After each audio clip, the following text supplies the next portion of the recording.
Welcome back. This is lesson number 4 of 5 under 5. Hot tip number 4 is the competency ladder.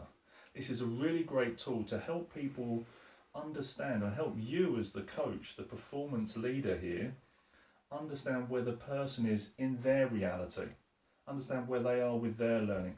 And before you go into a conversation, it helps you to shape the conversation just enough to enter it in the right way. So if you haven't seen the competency ladder before, it breaks down into 4 stages. It's also called the 4 stages of learning. The first stage here is unconsciously incompetent.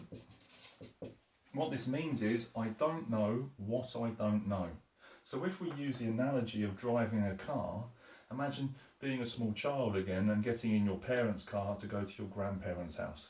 Whether it was mum or dad that was driving, you sit in the back seat, they get in the driving seats, they turn the ignition on, the car goes broom, and all of a sudden you arrive at grandma's house, and it's like magic. Very much like Maggie in The Simpsons at the beginning credits.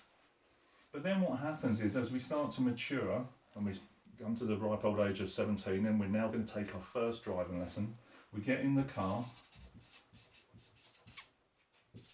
and the driving instructor says, "So what do you know?"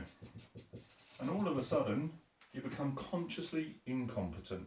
You now know what you don't know. And you now have the lives of yourself, the driving instructor, and several pedestrians at risk because you're now in charge of 2.5 tons of steel. And this dawning suddenly comes over you of actually the responsibility here and what you now don't know and what you need to do. But we go through our lessons. We're diligent, we're focused, we're nervous. And we get to the driving exam day, and potentially we pass. So here, we are consciously competent. We're aware, we know what we know. We still drive at 10 to 2, clutching the steering wheel with tight knuckles.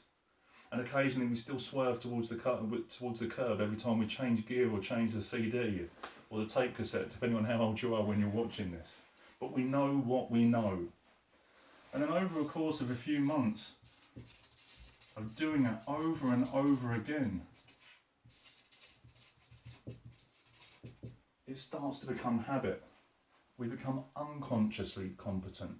We don't think about what we need to know. We're being assailed by millions of bits of data, but our brain can only compute and deal with something ridiculous like 132 bits per second, whilst we're being hit by over 2 million bits of data every second. It becomes habit. It stores it at the back of the brain so you don't have to think about it. Now, if you're driving to work every single day and you're taking the same route, genuinely, how much of that journey do you actually remember? And it'll be a very small portion. Why? Because it's become a habit. You don't need to think about it unless something novel or new comes into that experience. When we understand where people are on this ladder, we can then start to work out how we want to question them, how we want to support them, and how we want to develop them. When we look at the competency ladder, we can then work out, do we want to tell or do we want to ask questions? Now, when you first get in the driving instructor's car, do you want someone asking you lots of open questions, or do you want someone telling you what to do? And when you're getting up to here, and you've started to master your craft and you've got some skill sets in it, do you want someone to tell you what to do, or do you want them to ask you lots of questions? When we're down here, we want people to tell us more. When we're up here, we want people to ask us more. Why? Because if we ask lots of questions, we're made to feel like we don't have the answers, we start to feel stupid. If we're up here and people are telling us what to do when we've mastered our craft to our highest standards, they make us feel like we're being patronised. Have a look to see where you are on the competency ladder in relation to your skills, and have a look where your people are in relation to their skills before you go in to do your coaching, and work out what questions you need to ask them. This is lesson number 4. I hope this has been helpful. I'll see you in the next lesson.